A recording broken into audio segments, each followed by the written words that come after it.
ദക്ഷിണ ഭാരതത്തിലെ ഏക ഗുഹാക്ഷേത്രമായ മേദലക്കല്ലിൽ ഭഗവതി ഗുഹാക്ഷേത്രത്തിൽ തൃക്കാർത്തിക മഹോത്സവം ഈ മാസം 4 മുതൽ 11 വരെ ആഘോഷിക്കുമെന്ന് ഭാരവാഹികൾ വാർത്താസമ്മേളനത്തിൽ അറിയിച്ചു. പ്രസിദ്ധമായ മേദല കല്ലിൽ ഭഗവതി ഗുഹാക്ഷേത്രത്തിലെ ഈ വർഷത്തെ തൃക്കാർത്തിക മഹോത്സവം 2025 ഡിസംബർ 4-ന്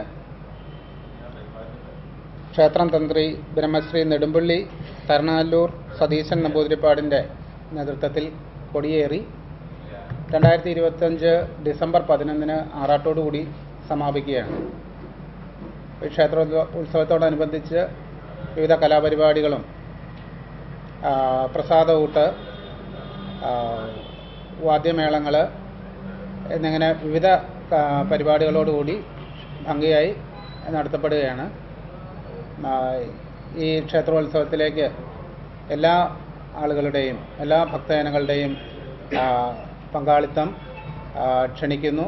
4-ന് ഉച്ചയ്ക്ക് 12-ന് ഇടിതൊഴൽ, വൈകിട്ട് 6:15-ന് കാർത്തിക വിളക്ക്, 7:30-ന് ക്ഷേത്രം തന്ത്രി നെടുമ്പള്ളി തരണനല്ലൂർ സതീശൻ നമ്പൂതിരിപ്പാടിന്റെ കാർമ്മികത്വത്തിൽ തൃക്കൊടിയേറ്റ്, 8 മുതൽ നൃത്തനൃത്യങ്ങൾ, കൈകൊട്ടിക്കളി, 5-ന് വൈകിട്ട് 7-ന് അരങ്ങേറ്റവും നൃത്തസന്ധ്യയും, തിരുവാതിര, 9-ന് കരാട്ടെ ഷോ, കൈകൊട്ടിക്കളി, 6-ന് വൈകിട്ട് 7 മുതൽ കൈകൊട്ടിക്കളി, തിരുവാതിര, പിന്നിൽ തിരുവാതിര, കോൽ തിരുവാതിര, വഞ്ചിപ്പാട്ട്, കഥാപ്രസംഗം, 7-ന് വൈകിട്ട് 7 മുതൽ തിരുവാതിര, ഓട്ടംതുള്ളൽ, നൃത്തനൃത്യങ്ങൾ, 8-ന് വൈകിട്ട് 7-ന് സോപാന സംഗീതം, 9-ന് കോട്ടയം മെഗാ ബീറ്റ്സ് അവതരിപ്പിക്കുന്ന ഗാനമേള, 9-ന് വൈകിട്ട് 7-ന് നൃത്തനൃത്യങ്ങൾ, 8:30-ന് കൊച്ചിൻ പ്രതിഭ അവതരിപ്പിക്കുന്ന മെഗാ സ്റ്റേജ് ത്രില്ലർ, 10-ന് രാവിലെ 10-ന് അക്ഷര ശ്ലോകസദസ്സ്, 10:30-ന് പഞ്ചാരിമേളം, 2:30-ന് ഇറക്കി എഴുന്നള്ളിപ്പ്, മേജർ സെറ്റ് പഞ്ചവാദ്യം, 8:30-ന് വിളക്കെഴുന്നള്ളിപ്പ്, സുരേഷ് കുമാർ ആൻഡ് പാർട്ടി അവതരിപ്പിക്കുന്ന പഞ്ചവാദ്യം, ചെണ്ടമേളം, 9-ന് തിരുവനന്തപുരം സരോവരം അവതരിപ്പിക്കുന്ന നൃത്തനാടകം കാളിക, 11-ന് രാവിലെ 9 മുതൽ ആറാട്ടുബലി,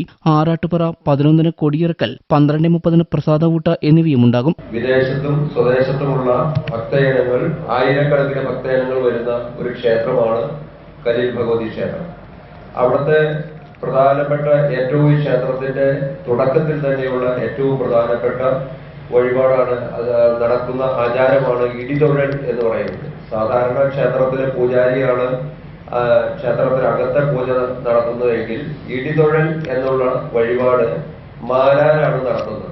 വാർത്താസമ്മേളനത്തിൽ പ്രോഗ്രാം കൺവീനർ PS രാജൻ, ക്ഷേത്രം റിസർവർ KR Bibeesha, secretary MS Santhosh എന്നിവർ സംബന്ധിച്ചു.